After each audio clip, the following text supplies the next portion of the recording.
ბოლნიში რაგბის პოპულარიზაციის მიზნით რაგბის გუნდ ყოჩების ინიციატივით რაიონში ბავშვთა რაგბი ჩამოყალიბდა, რის გამოც გადამზადდა დაახლოებით 10 მწვრთნელი, რომლებსაც ჩაუტარდა ტრენინგები, როგორც პროფესიულ, ისე ბავშვთა ფსიქოლოგიაში, რათა უკეთ შეძლო მოზარდებთან ურთიერთობა.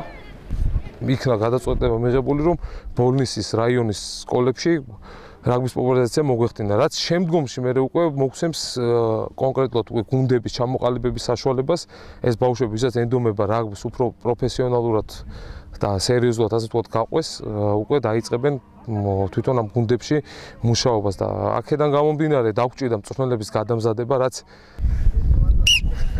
პირველ ეტაპზე რაიონის სამსაჯარო სკოლაში ჩამოყალიბდა ბავშვთა რაგბის გუნდი სოფელ ნახიდურში, ცურტავში და დაბა კაზრეთში.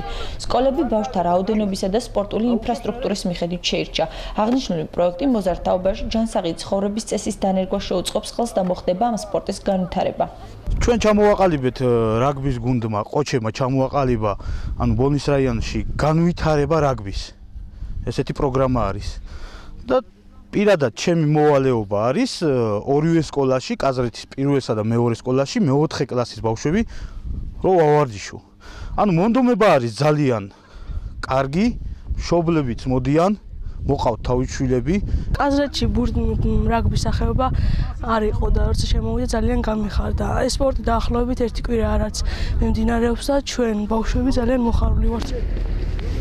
უახლოეს მომავალში იგეგმება კიდევ 14 სკოლაში ჩამოყალიბდეს რაგბის გუნდი და მასში ჩართული არიან ეთნიკური უმცირესობებიც. შემდგომში კი ბოლნისის ყოჩების შემადგენლობაში ჩაირიცხებიან წარმატებული რაგბისტები.